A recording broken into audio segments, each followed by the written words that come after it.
Okay, hello there. My name is Break, and we're going to be going through the playlist that I made of all the bosses in Final Fantasy VII. Most of these using some old man speedrun strats. A lot of these are outdated, but of course we're going through all bosses, so of course they're not going to be optimal. Anyway, gonna go ahead and get started here with Guard Scorpion.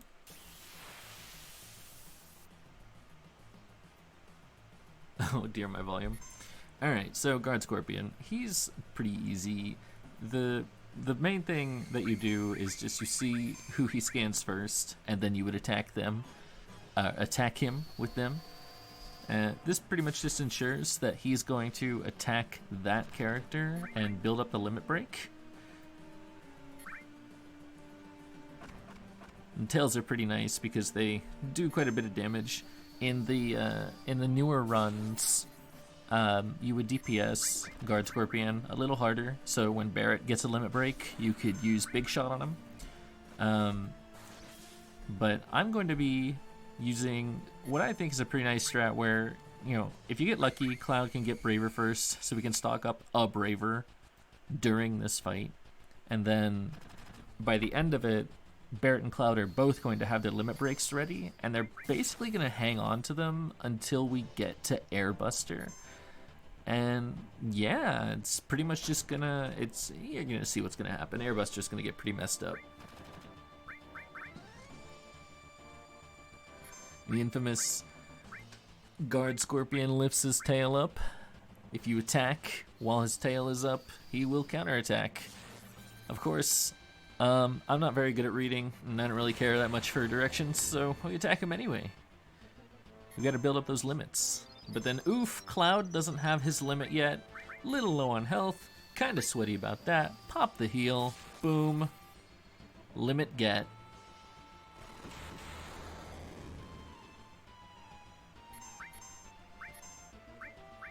Anyway, that's basically Guard Scorpion. Super easy boss.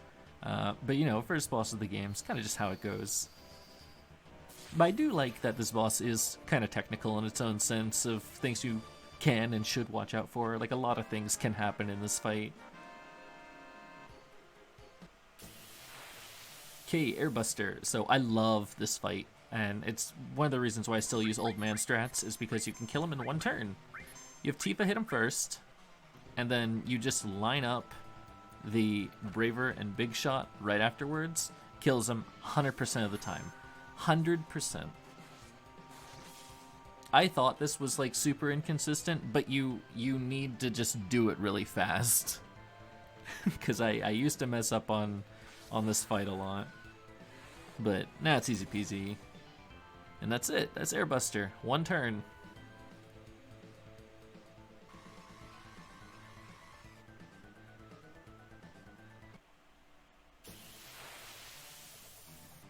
You want to see some frame perfect inputs? This is where the grenade spam starts. First we gotta slow input a bolt. I didn't even try frame input. Alright, you're gonna see the frame perfect grenades later on when we show Reno a thing or two. But pretty early on in Final Fantasy VII, the highest, fastest DPS you're gonna find is through grenades. They're cheap. You can buy like 70 of them, and they'll basically just kind of carry you through Midgar.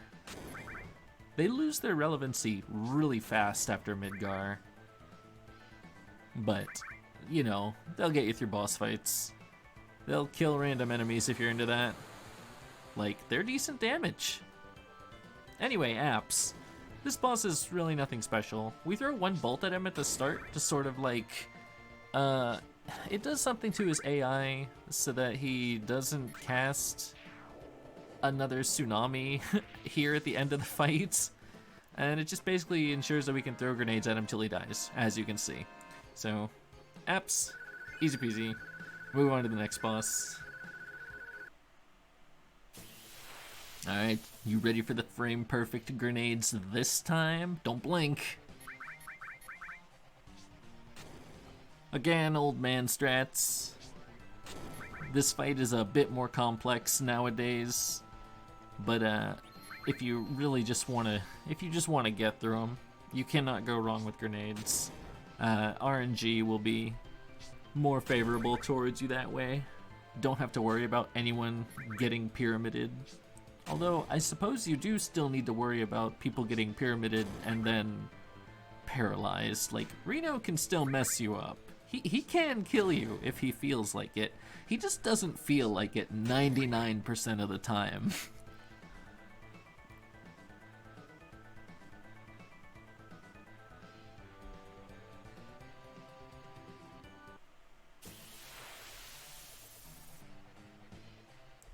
Oh, this thing. This is probably like one of the most meh bosses in this game. I forget it exists half the time. I mean, it's not like it's a bad boss or anything.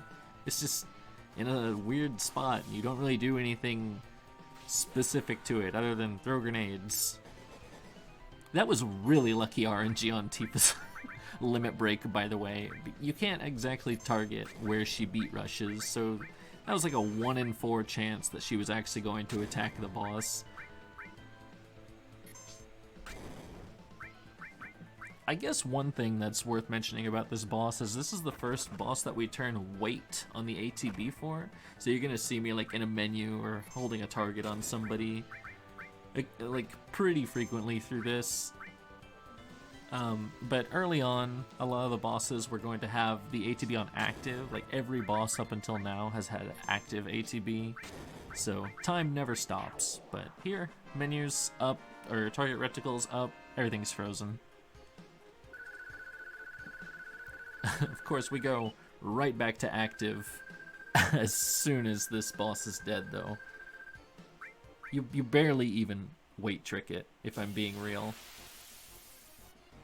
But yeah, these two, you switch it right back to active, everything just moves a little faster.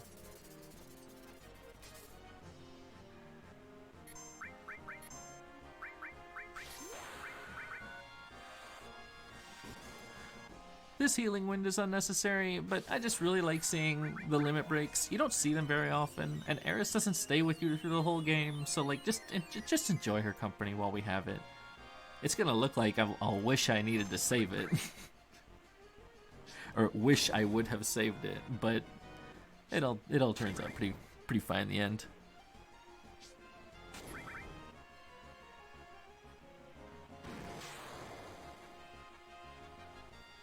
So every 4 grenades, 100-gunner is gonna kind of break down, like do that little damaged animation like you just saw. It's a good way of keeping track of how much health it has. But I think he goes down in 12 grenades, like every time, roughly. You can save a few grenades with limit breaks since they do about the same damage. Like, I think Big Shot damage ranges around 140 like that. Sledfang has a chance to crit and do like 300 damage, and it's really nice. That doesn't happen very often, though. It saves a couple grenades.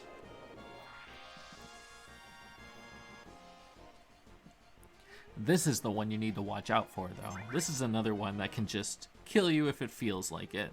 By putting your characters to sleep, which is super annoying. And there's just really nothing you can do about it. I'm sure there's something you could do about it. But my preferred method of dealing with it is by starting the damn fight over again.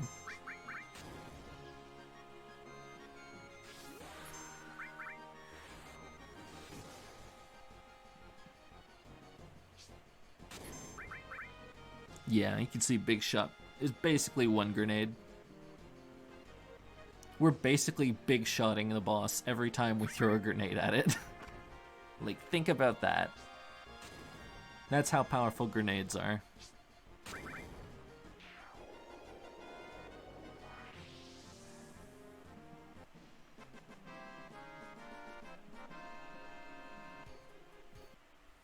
So this one I do way too much damage to the dog. I don't know I got just this awful low roll on the Braver. This dog has exactly 140 health, and like, look at this crap. Oh, are you kidding? I think I had too much magic materia on me and it lowered my strength too much. But I was so mad. I just grenade the dog. Screw you, dog. Like, look, one grenade would have done it. And then I could have bravered Rufus, but ugh, whatever.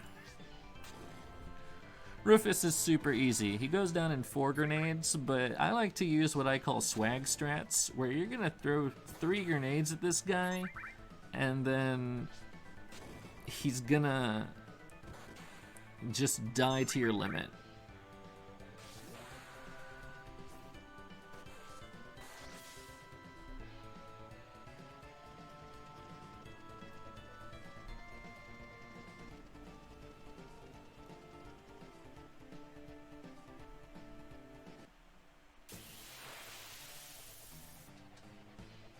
Motorball is probably the most obvious boss that can kill you. Like, I've talked about a couple bosses that can kill you if they feel like it. This one will kill you if you mess up. Also, this fight always starts as a back attack, but you can stop that if you, like, run away and then stop running. Turns your characters around so they do not take the double damage from the back attack. Nice little pro tip. I'm sure it's pretty common knowledge, though. Anyway, Motorball. So he's weak to lightning, and it's going to do a ton of damage. And I think the lightning happens to line up with some timing in his AI or whatever, so that he's not going to... Oh, he's got a big attack, not Twin Burner. It's the other one that can just mess you up, like basically it'll just kill your whole party, no matter if you're at full health or not.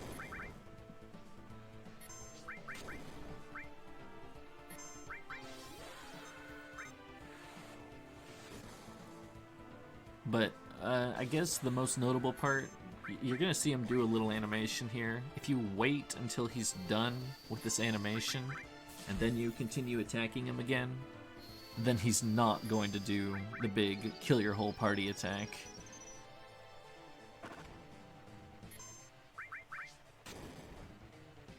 Cure all coming in clutch.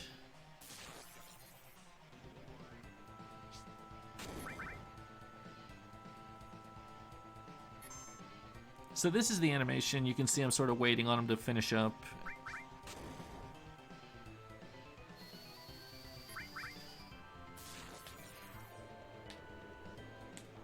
I don't think I actually timed the wait right. Like, I saw him doing the animation, but I just realized Tifa had an attack queued up anyway. So I'm glad that the DPS was enough to kill him, otherwise he might have got me. This is the most trollish boss in the game. Bottomswell, you can lose a ton of time to. And it really all just kind of depends on whether or not bio hits and the poison starts ticking. If you get it first try, boom, you're golden. Most of the damage that's going to be done to Bottomswell is through poison ticks, and we are taking advantage of the ATB active. We're going to line up a Tifa limit break here after she throws her second or third grenade. I don't actually remember. But you see how he takes these 2 ticks of poison damage right there? We're going to keep that going after Tifa does her limit break. So two ticks of 78 is going to be like 150, 160 damage. Something around that range. It's quite a bit of just free damage. Barry gets bubbled, but Bottomswell has already taken so much damage that there's no way that he's going to die before Bottomswell does. But I guess you do kind of need to look out for your health range, because once Bottomswell is done for, he does this big wave desperation attack. Can kill you if your health's low. That's happened to me before. I'm like, oh, cool, it's over. And then it'll just run someone over. And I'm like, oh, crap, my EXP. Well, so much for that. I love, love, love, love, love every Jenova fight in this game. I think they're so much fun. But Jenova BIRTH is probably one of the most fun fights in the game for me. Unfortunate that I do not get the first turn. It does save a bit of time, and you get like quite a bit of limit off of being W lasered like that. But the goal of this fight, this is Braver Central. We're gonna limit Jenova over and over and over again, and it's gonna look and feel fantastic. This cure-all is amazing. I get so sweaty in this fight, and I'm really glad that I got it on film. So the reason why Cloud's taking so much damage, if you look at his limit bar, you can see it's red. He's under the Fury status, which means he'll take a little bit more damage. I think like 1.5 times damage. But his limit bar will fill up twice as fast, which is pretty nice. And that's why we're able to spam these Bravers like this.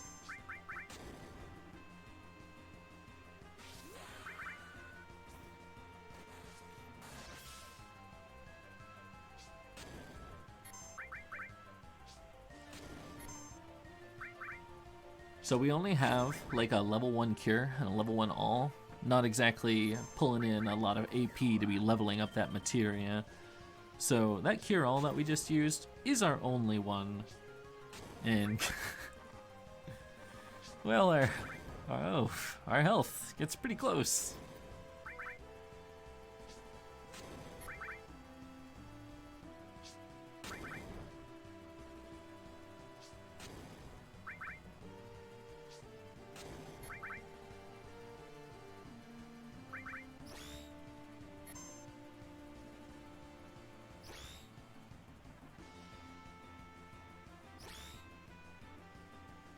Oh, fills it all the way, so satisfying.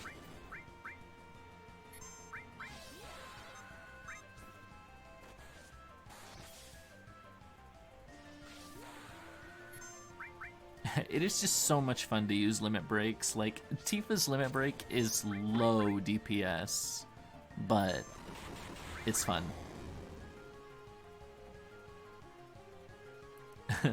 So at this point, I thought I was done for. I'm like, oh god, 27 health, Cloud hanging in there.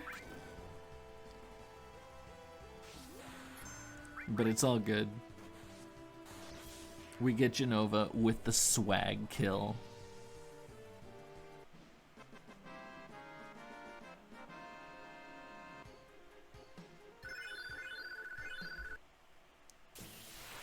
I almost can't believe that Dyne is the next thing that comes after Jenova BIRTH. It's like, I feel like so much happens in between that.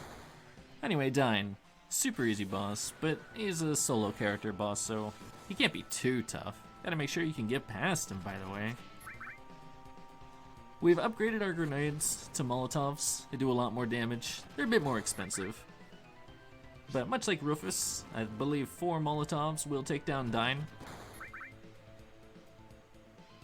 But you really gotta be careful, because Dyne has a desperation move, and he can use it before he dies. Like, he's using it right here. And then he's gonna die and do it again.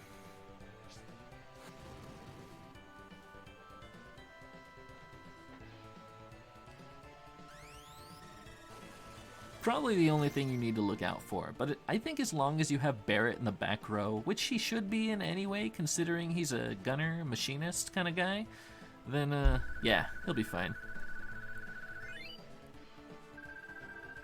Of course, there is an easy cheese to Dyne.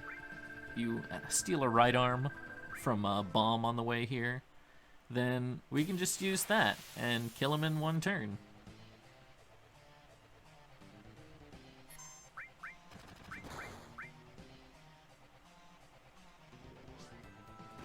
I actually got really lucky and stole 2 right arms, and I almost wanted to use one on a different boss, but I was like, it's a bit overkill. I'll tell you when we get to that part, though. So I realized Yuffie kind of has a high encounter rate around the Gongaga area, which is why I just went ahead and grabbed her here. Normally I would wait much later to grab Yuffie. She's not super necessary, or necessary at all, I suppose. You can go the whole game without finding Yuffie, but like, why would you leave her behind? The real tough part about Yuffie isn't in her fight, because obviously she went down like a wimp, but the real boss is in her dialogue. You gotta say all the right things to her, or she's gonna leave. So you tell her you're not interested. And then you let her know that you're petrified of her. Absolutely just terrified. So you tell her, chotomate, and she'll be like, interested now, huh? And you're like, yeah, I am interested, that's right. But don't ask for her name, just bring her along. You ask for her name, she's gonna disappear off screen on the name screen, which I always thought was pretty hilarious. I also love that they put a save crystal there, just so she can run away.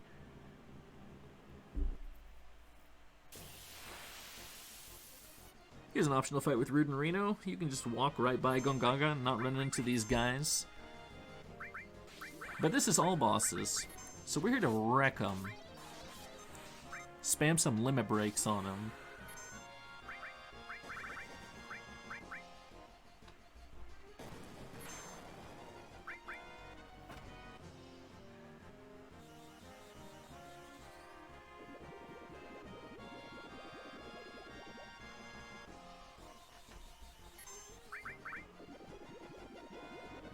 Unfortunately for them, Aqualung is a bit OP.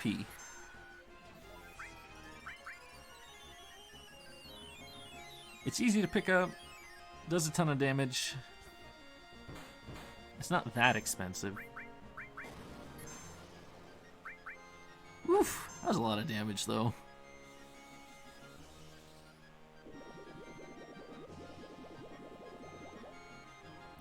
I wonder how many times I actually make Eris use her limit break. She never unlocked Seal Evil during this run through. But it probably came close to it. You only need to do her first limit break 7 times, I believe, in order to unlock Seal Evil.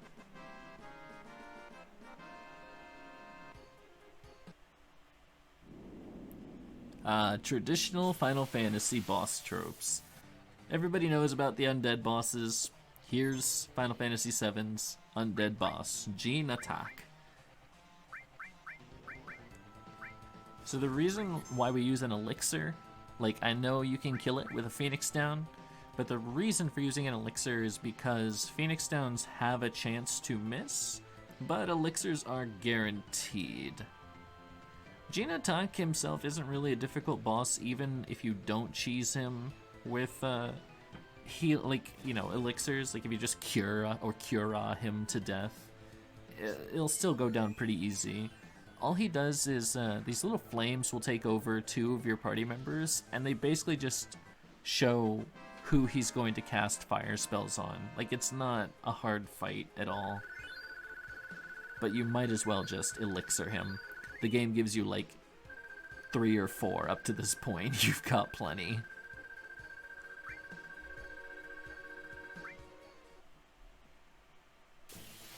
Okay, so Materia Keeper. I don't think I have time to explain this fight. I'm just going to explain that we kill it with Lucky Sevens, and I do it pretty cleanly here. But it is kind of like luck up to rolls. The gist of this fight, though, is that we're going to get Materia Keeper's health down to 7777 using poison ticks and very carefully lowering his health to a certain point. So what we want to do is basically do 99 damage to him, and then the poison will do the rest of the work on its own. So we're going to land the poison. or, you know, cast poison, try and land it. There we go, and we got 97 damage, which means we need to do 2 more. This is why we minied Tifa, so we're gonna have her hit twice, so she's done it once. And now she's gonna hit again. And now that he has 99 damage, we pretty much just wait. So I don't want Tifa to die, lose EXP, get her back up, and then by the time she's back up, the poison ticks will hit him. I can go more in depth on that if anybody wants, but that's basically the fight.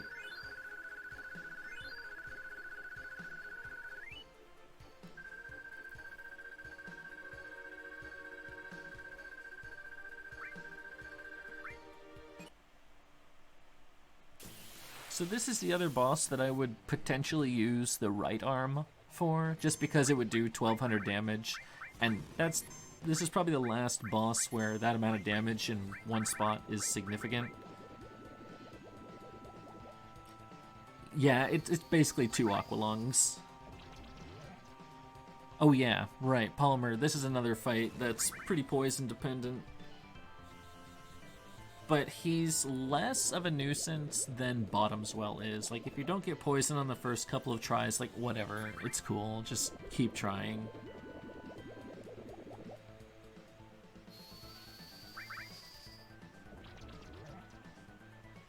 Yeah, really bad luck with the poison here.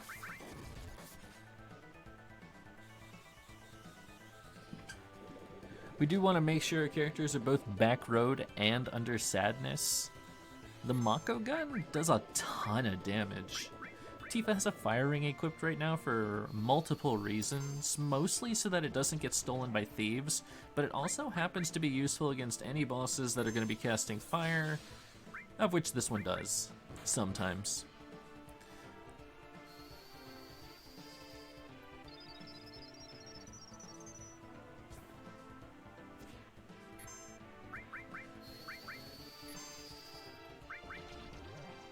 Would be nice if we could get those death blows off. Ooh, God, Eris. The damage.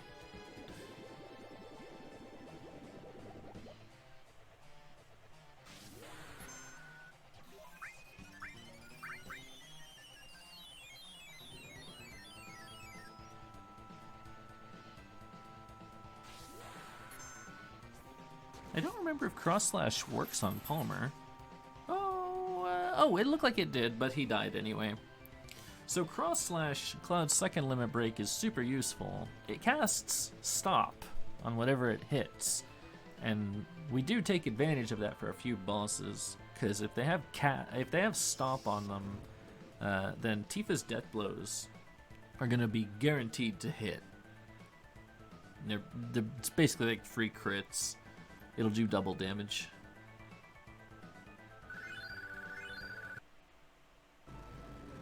This is my wife's favorite line in the game. Ha ha ha. It is not me. So Red Dragon.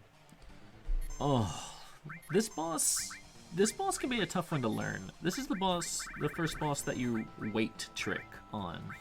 So we have ATB set to wait, so every time we're in a menu and stuff, or we have this cursor up, as I mentioned before, nothing is going to move. None of these ATBs are going to move, and we're going to have all of our characters do their turns and do their animations and stuff, and you see how their ATBs will clear, and then I'll let them go.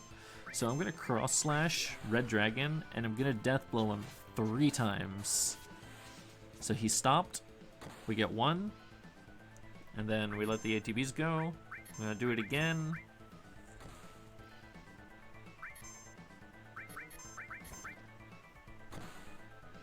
Oh, you do it 4 times, my bad. Anyway, I get really lucky here because that death blow was very likely to miss after stop wore off the Red Dragon. It looks easy, but you need to be like kind of aware of your weight tricking. This is also a pretty tough boss, and the quick strats for it nowadays are super different. than what you're gonna see here. They involve like your other party members dying off, and Cloud basically 1v1ing this thing with oh geez, it's the katana that you get in Rocket Town from the same guy who gives you the Venus Gospel. I don't remember what it's called.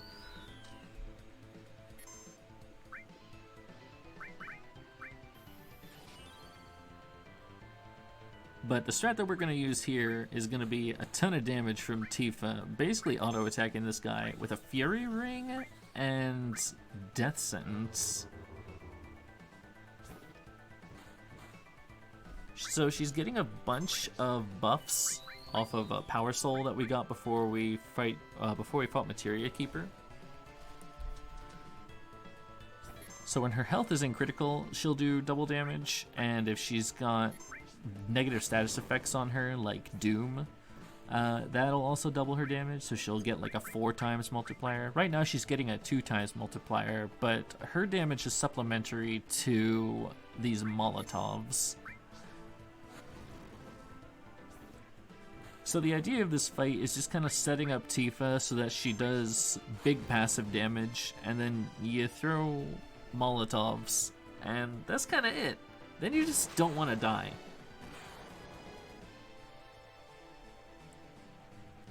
Dying is an easy thing to do in this fight. I also, like, while recording this, I had to do this fight a couple of times, and I kept using spiderwebs on Demon Wall in order to cast slow on him to basically make the fight easier. But he gave me such shit RNG, even when I was casting spiderweb on him, that he was just killing me anyway. And I'm like, alright. So then I did this attempt, and I forgot to use the spiderweb. And I just kind of happened to get past him. But if you have a spider web, it will work on Demon Wall, and it does slow him down.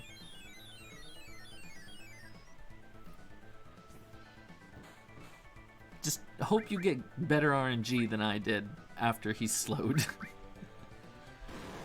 It's supposed to make the fight easier.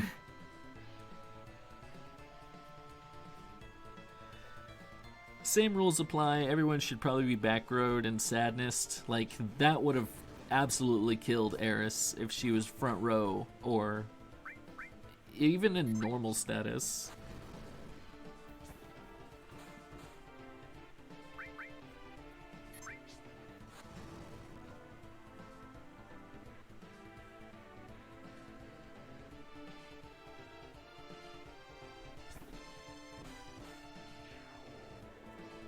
And that's basically Demon Wall. Demon's Gate. He has a bunch of different names throughout Final Fantasies.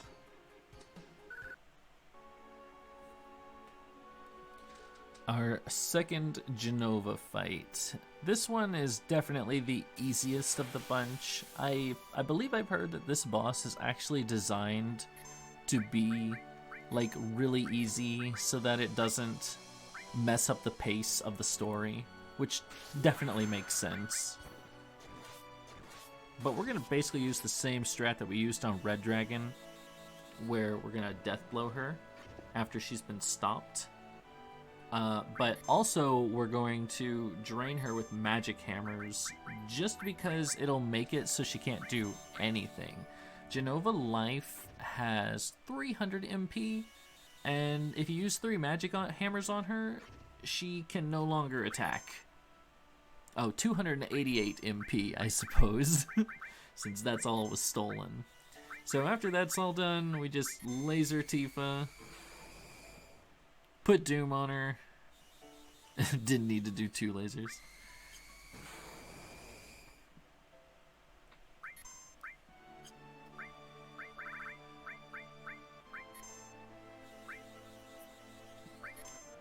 And that's basically it.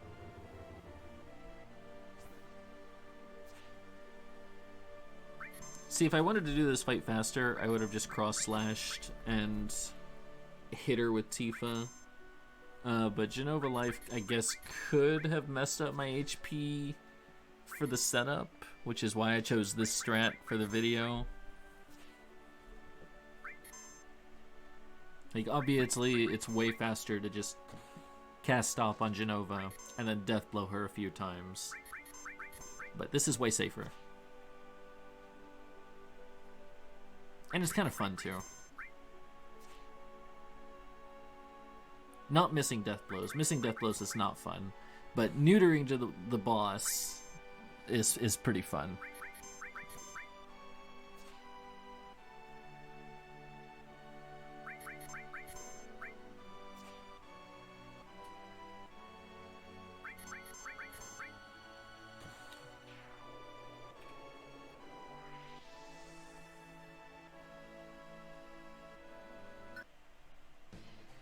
Schizo. Pretty difficult, but this is another boss that can be kind of neutered with magic hammers and the right setup of equipment. By this point in the game, we'll have, I believe, a fire armlet, a bolt armlet, and a fire ring. And they're very useful in this fight because they happen to cast fire, thunder, and ice magic. So it makes it so ice is the only threatening thing here. And we got really, really good RNG on having him cast ice on Tifa, because that lowered her health right down to crit, which is right where we'd want her.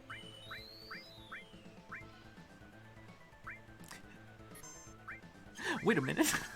What have I done? I got good RNG. Why did I cast that? Oh, the hero drinks. I had more setup to do. Normally that would be some good RNG.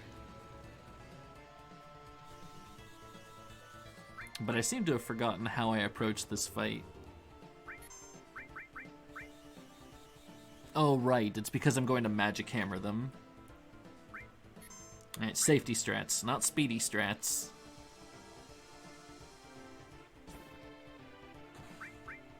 Ooh, the damage, though. So Tifa's working with Deathblow materia that is linked with an added cut, so she'll do another attack every time she death blows. So even if it misses, she's still doing pretty good damage.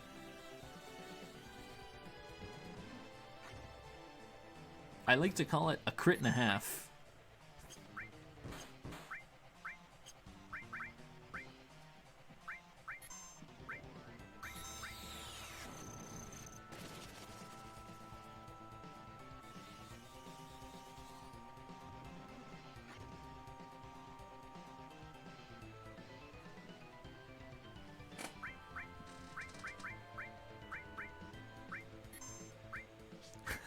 I feel like I'm making decisions on the fly watching this fight. It kind of looks like I wasn't sure what I was doing.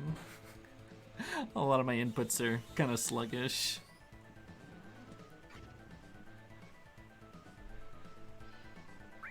So the reason why I sort of like hang out in the menus, like I said before, is just because it stops all the ATBs and gives me some time to think. Alright, so one of the heads is dead, and every time one of them dies, then they do a desperation attack. The only other threatening thing aside from ice...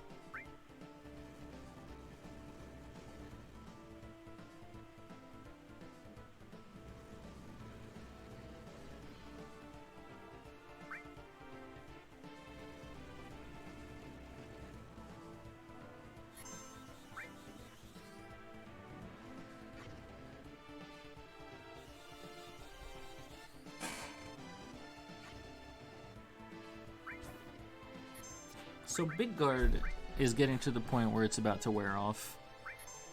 And I'm going to want to apply it one more time just to help me guard through Schizo's final desperation attack. It can do quite a bit of damage, which is why I'm sort of prepping for it by healing now.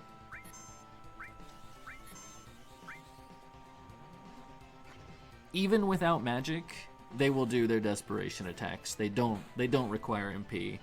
It's just, oh, I'm dead, do the attack. So you can see Schizo's completely drained of magic. He's not going to attack us anymore until he dies. Reapply the Big Guard before we kill him.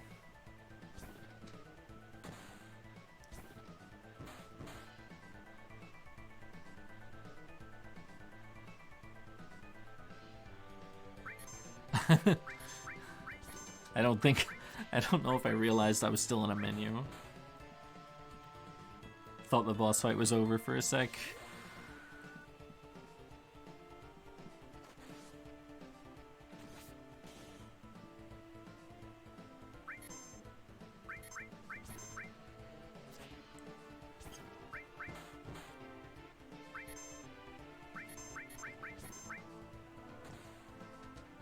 Ooh, Tifa cutting it close on the death sentence, though. But that's basically Schizo.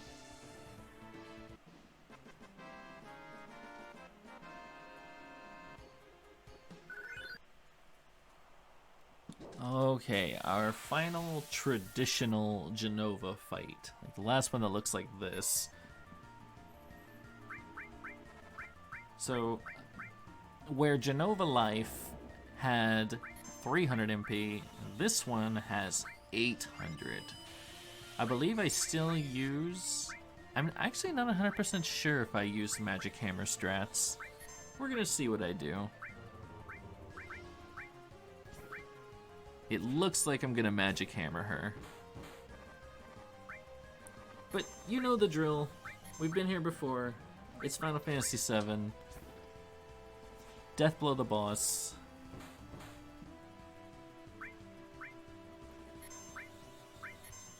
Oh yeah, okay, so that actually reminds me, in the Jenova Life fight, the reason why I cross-slash her before I start casting Magic Hammer is because she'll cast Reflect on herself if she catches you casting Magic Hammer on her. So you do want to stop her first. This one, you don't have that issue. You can just Magic Hammer her freely. All of her attacks are fire-based, and we happen to have a fire ring and a fire armlet, which negate and heal fire damage.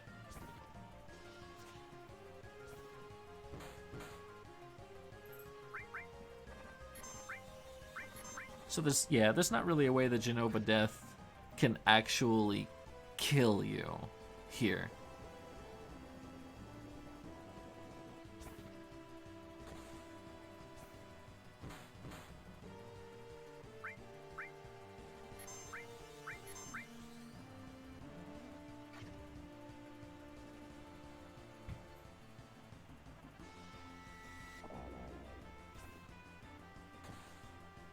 I love when the Jenovas cast like status effect magic on you, like slow and silence, because I feel like they miss like 90% of the time. I know I'm like making up a bunch of percentage statistics and they're all kind of up on the spot, but it's how I feel, you know? It's the it's the notion of having these status effects cast on you and they never work. Except for the one time you really don't want it to work.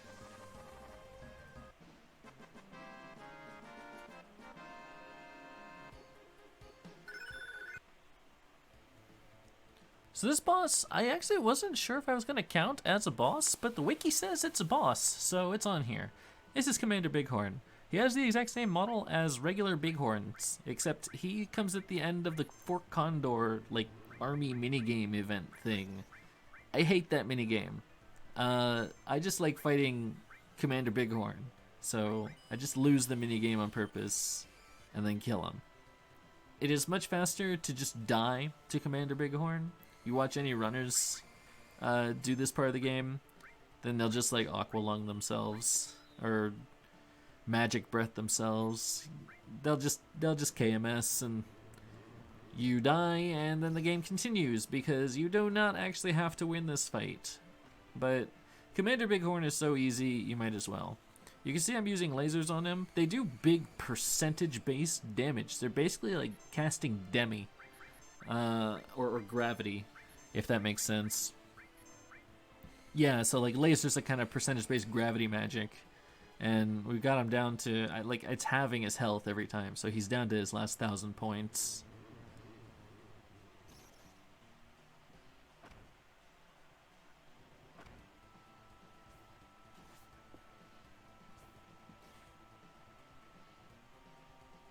And then there's a lot of bosses in FF7 that have desperation attacks. But that's Commander Bighorn.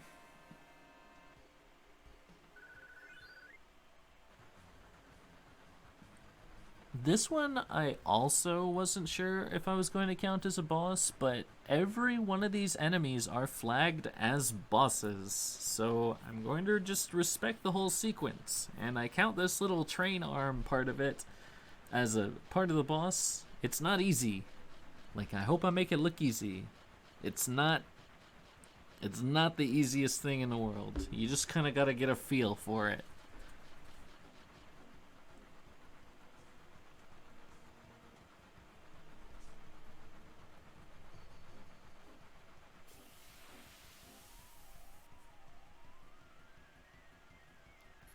So I mentioned the right arm for Palmer. I guess you could use it here, but I don't think it would be super useful.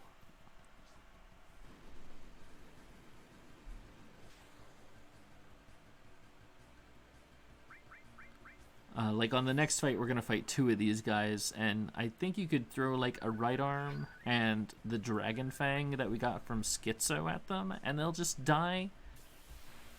But don't quote me on that. We are still going to use the Dragon Fang though, but we'll set up the rest of our damage with Aqualung. Aqualungs? Question mark?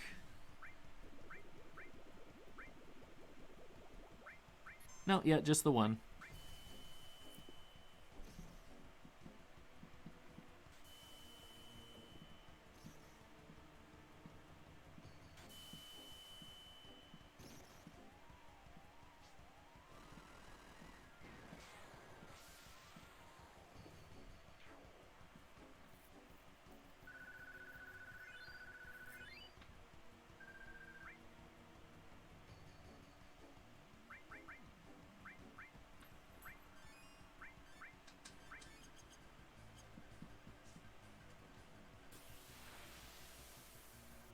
Oh, these red giants.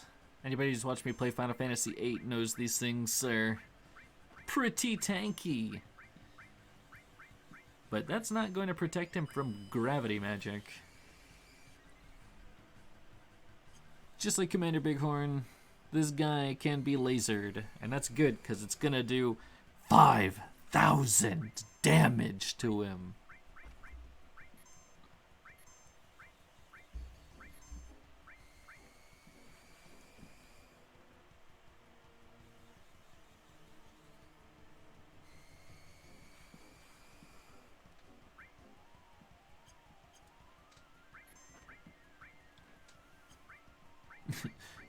This is me clearly not having confidence in Big Shot doing enough damage. And instead I would rather Magic Hammer, Laser one more time, and then Big Shot.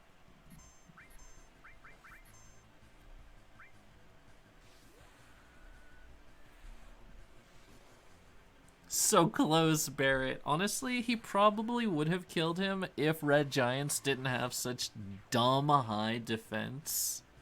But at least we get to get him with the Sled Fang, so multiple limit breaks stocked up.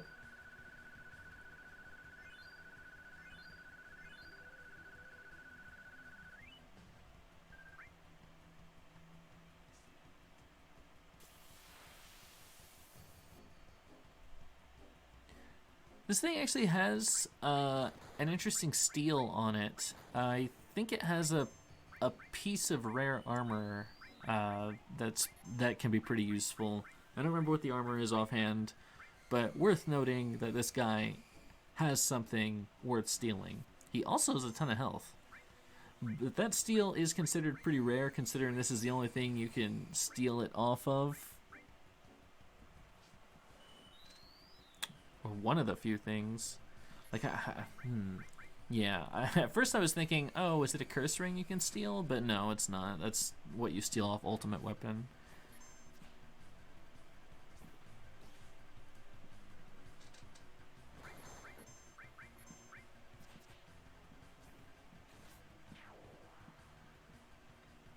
Anywho, all the coral bosses, or coral train bosses, are pretty simple. You just blow up the first couple of ones, and then you laser and DPS the other ones.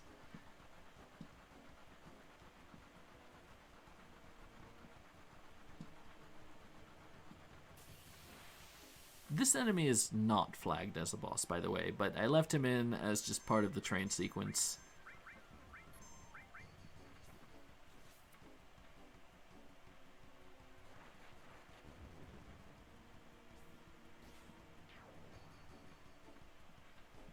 Wow. When Sid beats you up while he's asleep. Sid literally be like, I could beat that guy up with my eyes closed and my consciousness out. Once I hit REM, you're done for, bucko.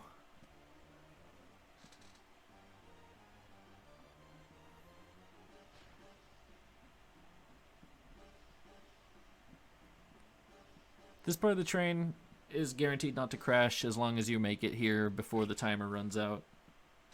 You just press buttons, and you'll be fine. Rip wrench, though.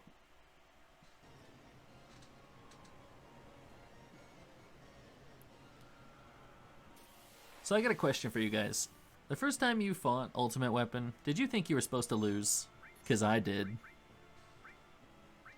I wasn't unfamiliar to bosses that you could lose to and the story would progress, and I always thought, oh yeah, this thing is too tough for me, plot-wise. And, you know, I'm kind of right. Like, you aren't intended to win, you're just intended to survive. But you're not intended to die. So do not die to this fight. You will die to death. Learn that one the hard way as a child.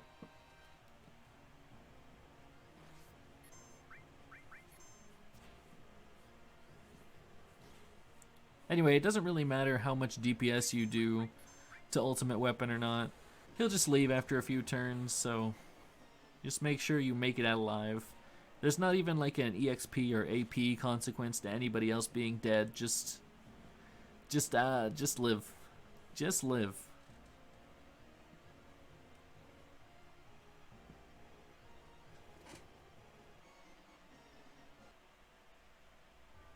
So we're finally picking up Vincent. The code to the safe is to the right, 36. To the left, 10. Move all the way to the right again to 59.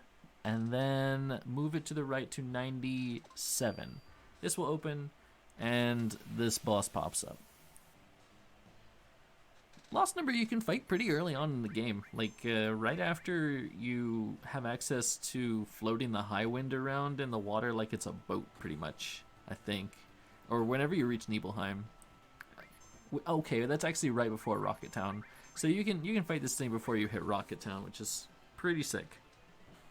But he can be pretty tough for you at that point in the game.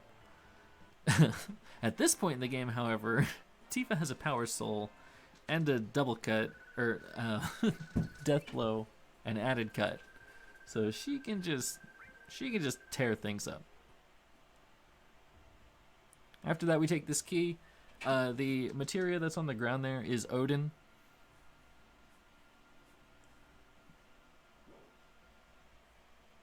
You take that key down to the basement and see good old Vinnie Vinesauce laying in his coffin.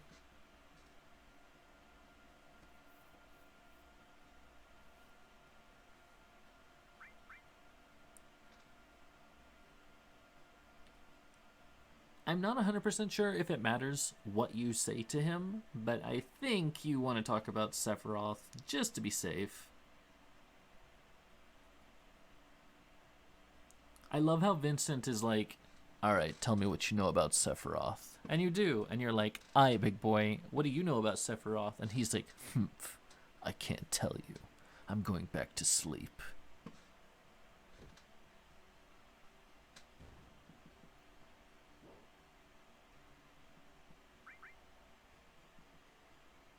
Oh yeah, you do need to ask for his name though.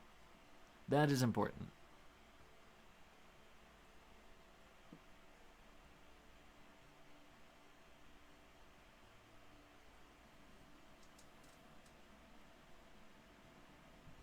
I kind of wish Vincent had more side quest stuff to do. Like, I wish he had some solo bosses to fight, kind of like Yuffie. But, I mean, he gets his own video game, so I suppose that makes up for it. This random in battle really ruining the mood. Like, get out of here, bats. I'm trying to unlock Vincent.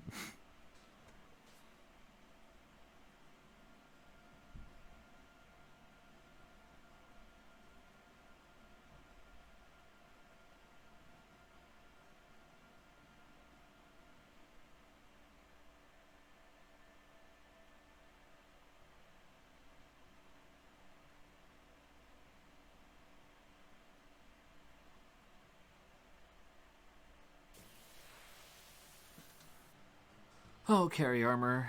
Here's a boss that control you. He has an attack called Lapis Lazuli. He uses it kind of frequently. Sometimes he'll just open up the fight with it. I believe this is it. Yeah. Carry armor can be really mean and just cast Lapis Lazuli all the time. In fact, I thought he just killed Cloud. I was about to reset until I noticed this happen, and I'm like, what? And I look at Cloud's health, and I'm like, what? He's got 9 health? I'm alive! Oh, I was this close to a reset, and I'm like, do I keep going? Yeah, let's keep going. Use a Mega Elixir. Let's go. And then Tifa coming in hot with the death blows. Oh yeah, so Lapis Lazuli actually does cost mana. So if you cast Magic Hammer on carry armor, it will drain his MP, and it will keep him from casting Lapis Lazuli, and it's going to make this fight a lot safer. He can still do things that are dangerous, though. He has an annoying attack where he'll pick up one of your party members and just hold them, and they can't do anything, and it's really dumb. But he doesn't do it that often, so I don't really worry about it that much.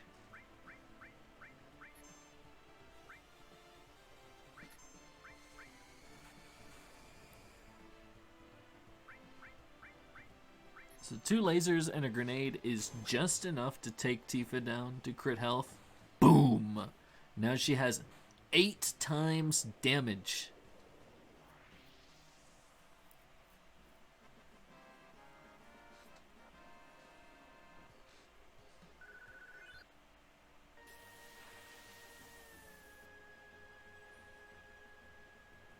So Rude I kind of mess around with.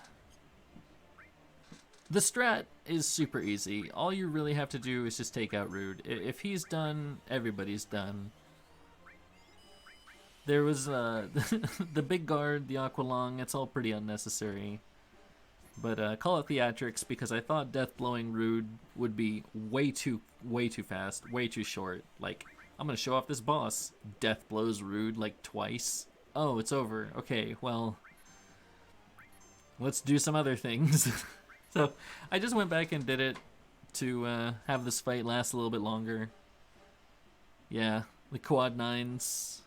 Tifa is ready to start quad 9ing for the rest of the game.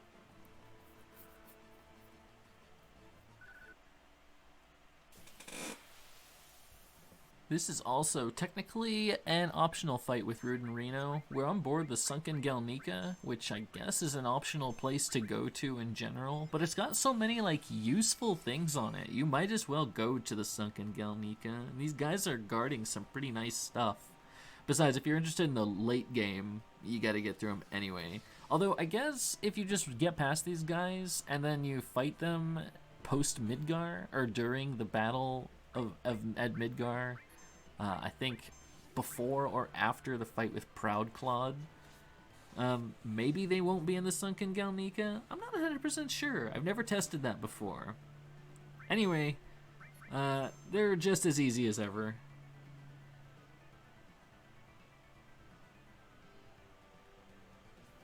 Rude can be pretty tough, though. This guy's got a lot of health.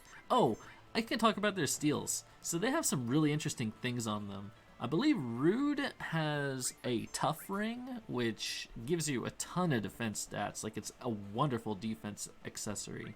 And Reno has a Zedric, which is one of the best armors in the game, right next to the Mistile and, man, the Gigas Armlet, I think. There's some pretty useful armors in here. But they are definitely worth stealing from.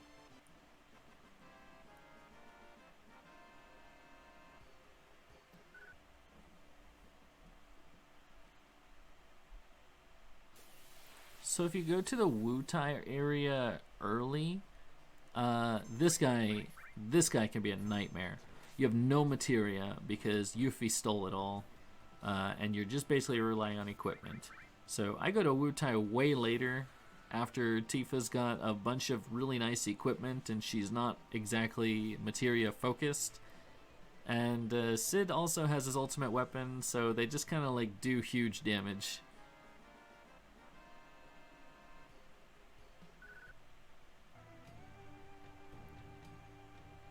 This pagoda. So Yuffie has a bunch of her own solo bosses. I gave her a bunch of really useful materia.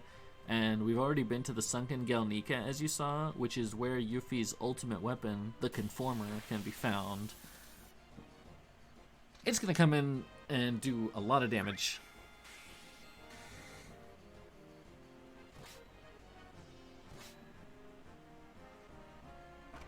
If you're lucky, you can walk into this fight and get priority and hit him before he puts up a barrier, and I think it'll one-shot him.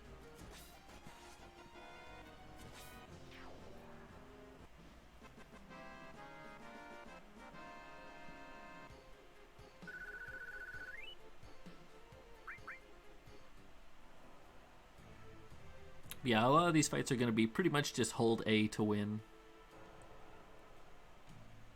They're not particularly hard. Again, like with Barret and Dyne, they're solo character boss fights. Game doesn't exactly expect you to do a whole lot of technical things.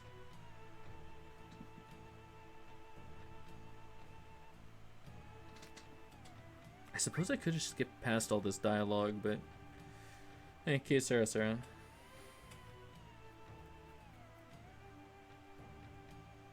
You know, hindsight's 20/20 and all that. Just thought it'd be nice to actually climb the pagoda. Yeah, that's gonna be a running theme with these bosses. They're not prepared for Yuffie to have her ultimate weapon and to have double cut materia on. I remember struggling on these fights casually, like the first time I played this game. I thought a lot of the fights in this game are pretty hard. At first. But I guess that's most Final Fantasies. They're always hard at first. And then you kind of figure them out.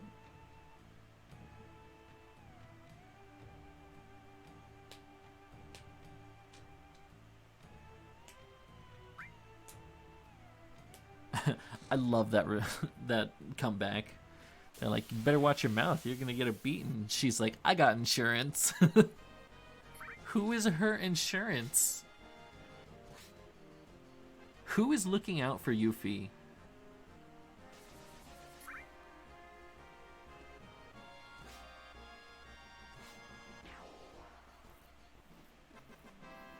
That boss was pretty tough. It took 2 whole turns.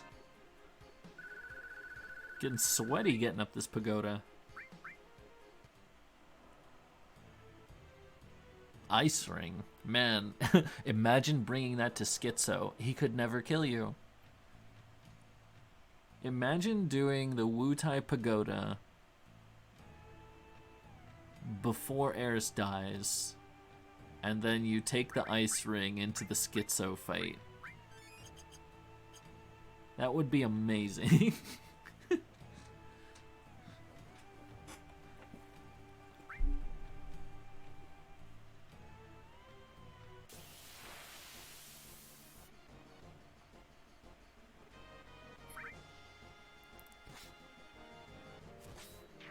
Damn, Yuffie coming in with the crits. She just wrecked that guy.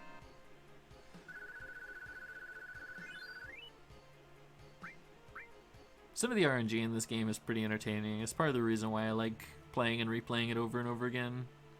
Like, you see someone get a crit, it's exciting.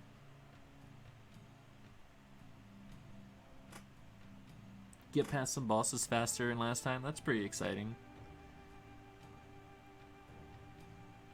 A lot of little tiny RNG factors in this game that I just look forward to. I mean, like, I'm not looking forward to every crit, but it's a nice little serotonin surprise when it happens, if you feel me.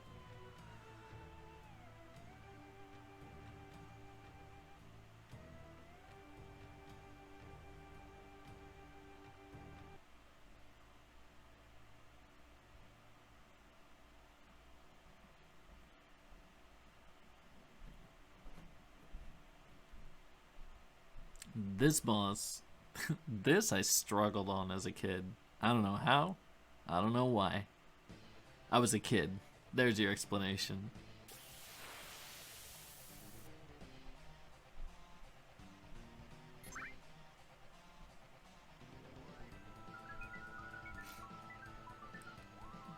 You know, that could be factor number one. He does confuse you right off the bat. Or can confuse you. But fortunately we have a ribbon. So nothing bad is going to happen to Yuffie. Absolutely nothing. Ribbons are super good in this game.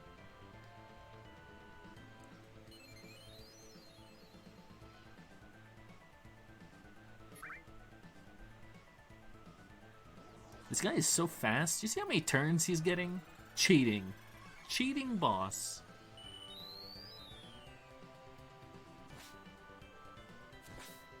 Ooh. Ooh.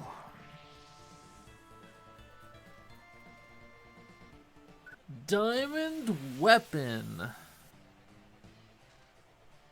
Oh, this boss is pretty nice.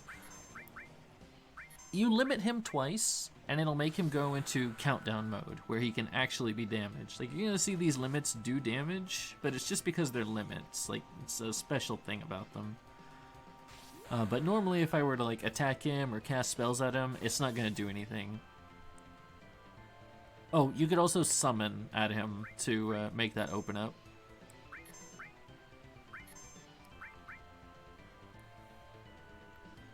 But once it's open, he, like I said, goes into a countdown.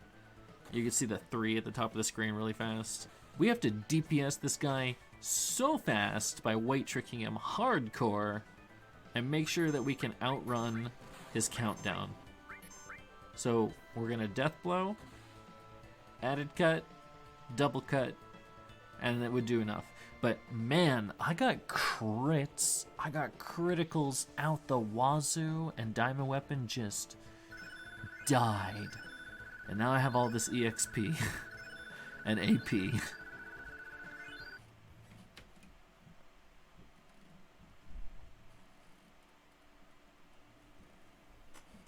I left the FMV in here just because it's a little bit of extra flavor to the video. There was a part of me that considered putting the Eris funeral in after Jenova Life, but decided to leave it out. Anyway, this is our final fight with the Turks that I mentioned earlier in the battle for Midgar. So it is before Proud Clod. Gonna just beat up Reno, and everybody will just leave. As you can see, these guys do a lot of damage, though. And Cloud is covering everything. He has 2 cover materias on. They do stack. So if you have 2 cover materias on you, the odds of you covering does go up. Pretty useful for farming limit breaks and just overall tanking in general.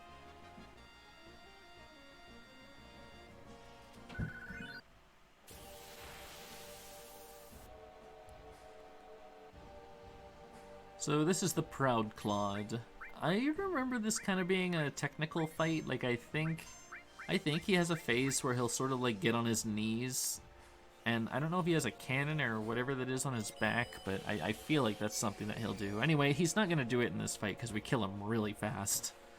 I don't think the game is expecting Tifa to be pumping out like 14,000 damage like every turn. Boom!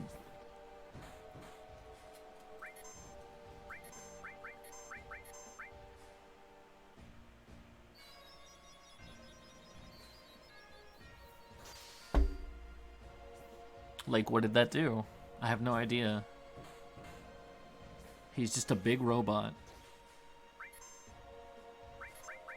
This fight and the fight with the Turks can actually be skipped really easily in a run, just by like walking through a cutscene, and you can just skip straight to Hojo.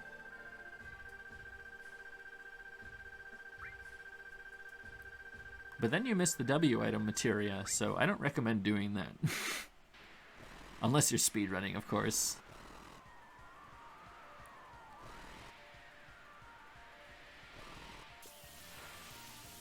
So Hojo. This fight's pretty interesting visually. I love all the stuff that like Hojo does. Like, look at all these animations he's doing, and then he's got this. Like, someone put some work into this fight.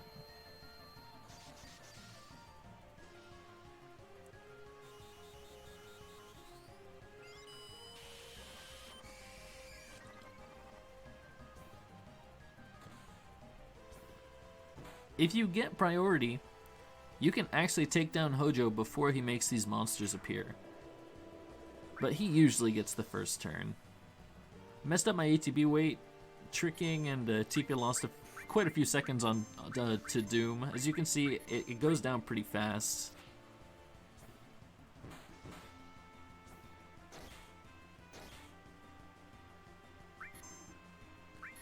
Yeah, like this monster form and like all the animations that it has, I love this. I love how this boss looks.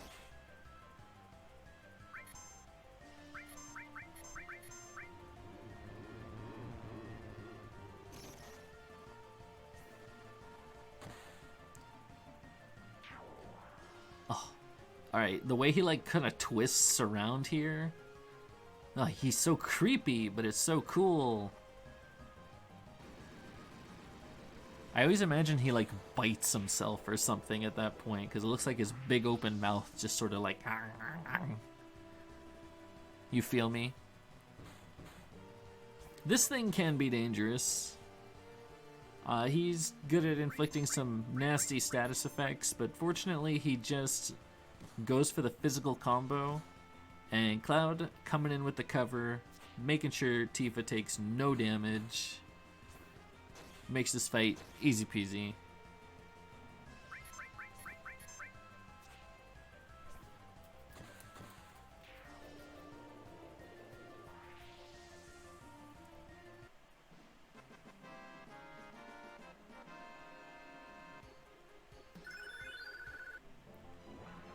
So here are our actual fights with Ultimate Weapon.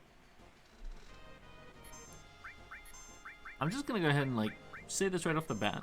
So the way that this works, you're going to damage Ultimate Weapon incrementally, and he'll run away after his health either reaches certain thresholds or after he's just sort of like done with you. I actually don't know if there's a timer, but it feels like there is sometimes. Like he'll just sort of leave. And after his health gets to a certain point, he'll fly over Cosmo Canyon, and then he'll stay there, and you can finally kill him. If you have access to Knights of the Round materia, either through breeding a golden chocobo and going to find one, or if by some chance you have killed Emerald Weapon before this point and have gotten your hands on a Master Summon materia, then congratulations, you have Knights of the Round. If you cast that on Ultimate Weapon during any of these fights, it will lower his health down to a point where he will just go straight for Cosmo Canyon, and then you can kill him. Probably with another Knights of the Round. Like, if you got it, you might as well use it, right? But he's pretty annoying to chase around. Like, I consider chasing him all over the world part of the boss fight. You don't want to know how long it took me to get him sometime. I was looking around for like 7 minutes at one point, and I'm like, hello? Where's the boss?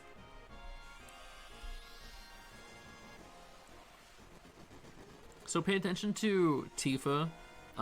She's in the position that she's in because she's wearing a curse ring. You'll notice that she already has Doom cast on her, and she's always going to be kind of like crouched down.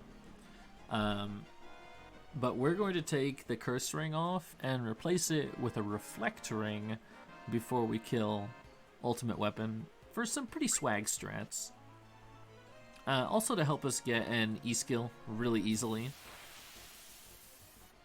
if you're into that sort of thing. Right now she still has the curse ring on her. The reason why she's able to hit him, I believe, is because she has long range materia on. But I'm not 100%. Yeah, she does need the long range materia here from the airship.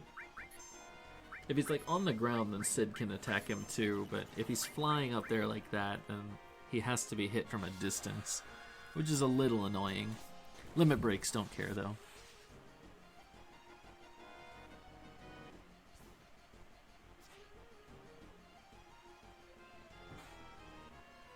was just a regular attack. 8,200 damage.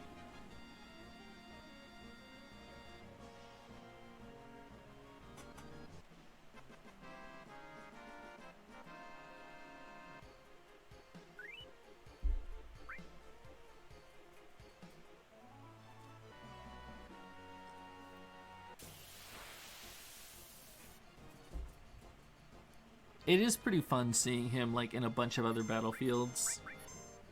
Like I like chasing him all over the world and fighting him in different maps, like in the woods or in Midgar or in Cosmo Canyon. It's pretty neat.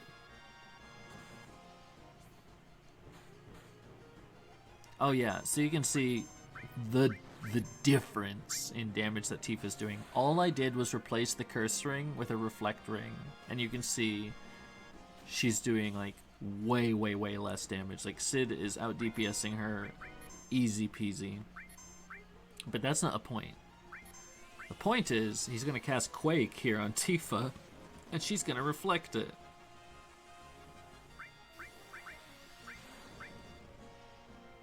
So that's damage, baby. Any way you slice that.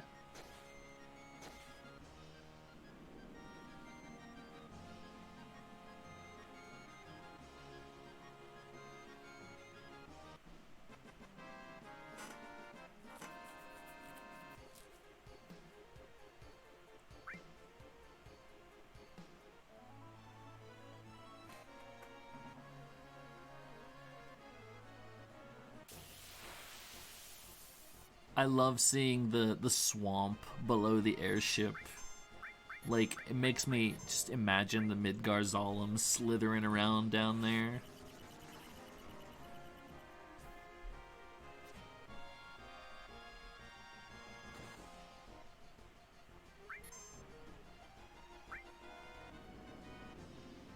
Alright, his health has finally reached Cosmo Canyon threshold. Had to hit him one more time.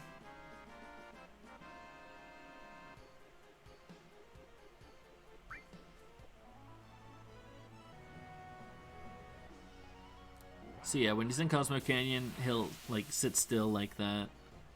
I mean, he sits still when he picks any area to sort of be ready to fight in.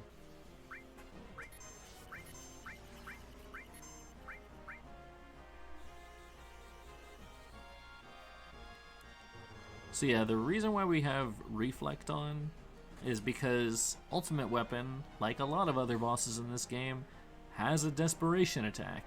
When he dies, he will always cast Shadow Flare, and this is one of the most consistent ways to learn Shadow Flare. You can also just kind of like kill him with it too. So he's going to cast Shadow Flare on whoever does the killing blow on him, just guaranteed, which is why I'm able to set up a Reflect Ring onto Tifa, because I know she's going to get the final blow. And then I just put E-skills on her, and she'll reflect it, learn it, fire it right back at him. And then it's done. Yeah, so his health ran out. Desperate Shadow Flare. Does nothing, gets reflected, learned E-skill, ba-ba-booey. Boss is toast. And Tifa turns to the side because she's that cool. She really does kind of carry the game.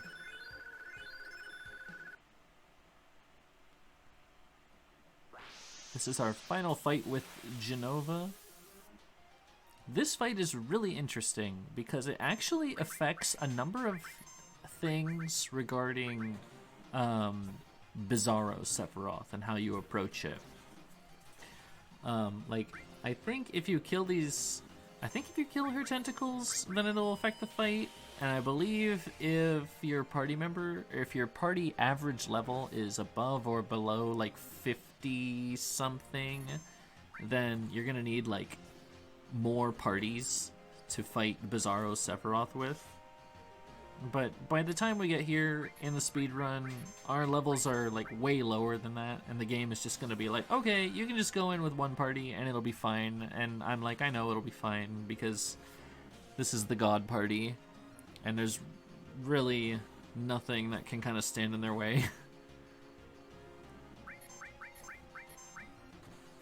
Like we're not gonna mess with Jenova Synthesis tentacles. Just kill her.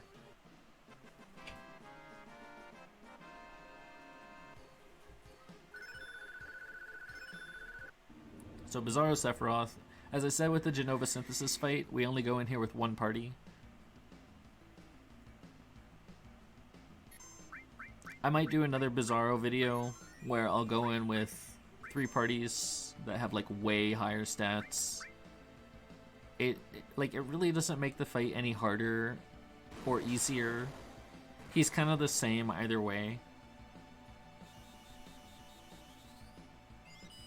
But he is like a really interesting technical boss that you can fight with a bunch of party members. And thematically it's pretty cool to have everybody fight Sephiroth.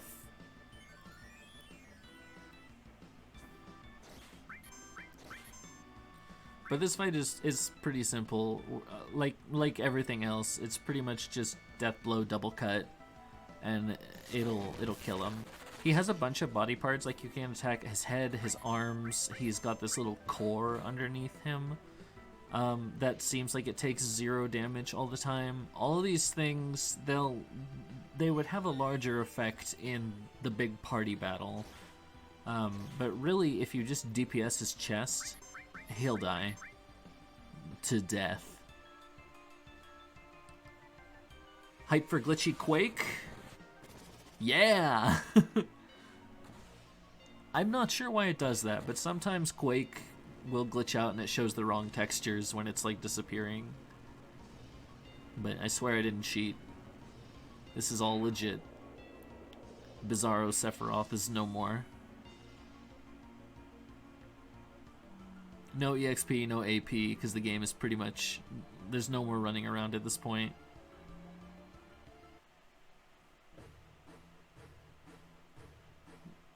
The final real battle. Safer Sephiroth. So this whole time we have had Sid not cast any magic since he's gotten the Venus Gospel. The way the Venus Gospel works is he'll do double damage as long as he has like 100% MP. We're gonna break that rule right now, because Sephiroth always starts this fight off by casting Wall on himself. If you get priority, you can actually have Tifa hit him before he hits the wall. I feel like I've said this a couple of times now, but it is a recurring theme and something to look forward to in like the RNG rolls like that. Like, oh boy, did I get priority on Sephiroth this time? That kind of thing, you know? So we have Sid cast a spell. He casts D-Barrier, gets rid of wall, and now Tifa can do big damage.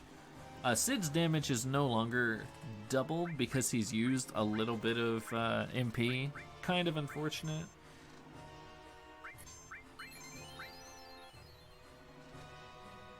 But we're gonna keep him alive. He's got a victory spin to do. Like, my man Sid's been working hard this game. Maybe not quad 9's hard, but he's still working hard. Once Sephiroth goes up here, he starts to go into sweaty mode. You absolutely need long range to hit him. Sid does not have a long range, which is why I don't mind him casting D-Barrier at the start, because he can't really reach Sephiroth to do damage anymore anyway. If you're really fast, you can kill him before he supernovas. I'm not that fast, so he does get the better on me. Yeah, like, I think if I got that death blow out just maybe like a second sooner, I probably could have killed him before he supernovas. But this animation is so cool, it's almost a punishment to not watch it. I mean, unless you're going for good times, in which case this is the worst thing in the world.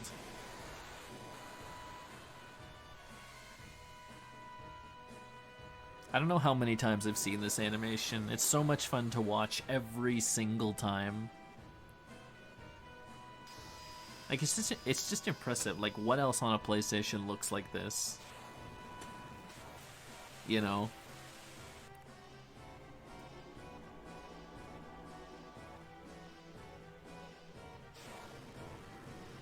Like, as a child who enjoyed watching the cutscenes, I enjoy the in-battle cutscenes as well.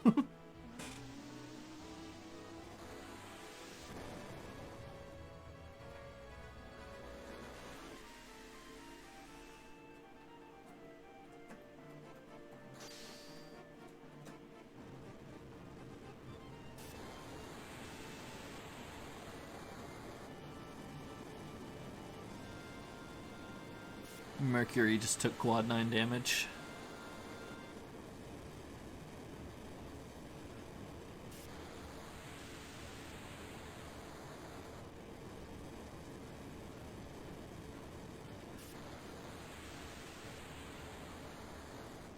Look at this intimidating aura. That's a Nen user right there.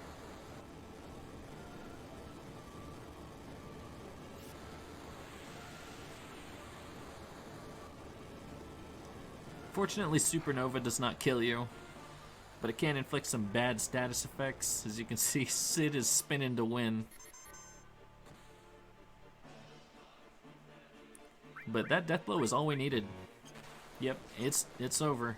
Clod wanted that last hit, but nope, denied. It's okay, he'll get the real last hit.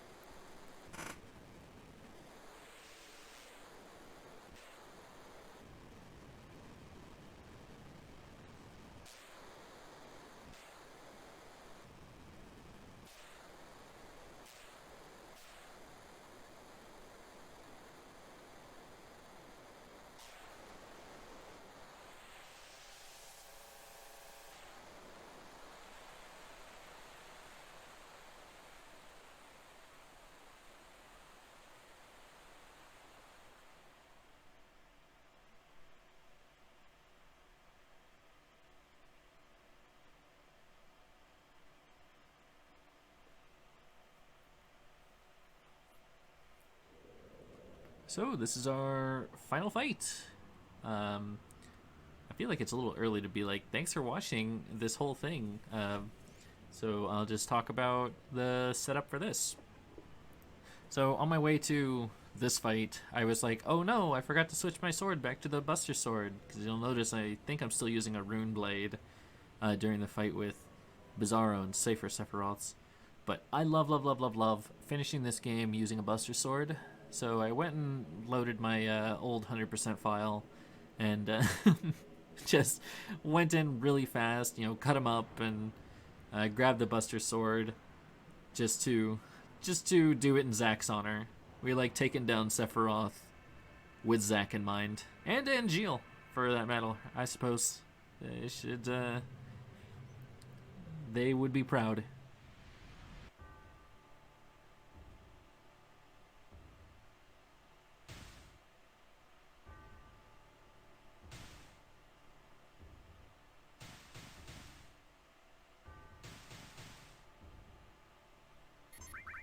Actually, in hindsight, I don't think Angeal would be super pumped about knowing that this was happening to his sword. Doesn't like using it, but it's getting the most use.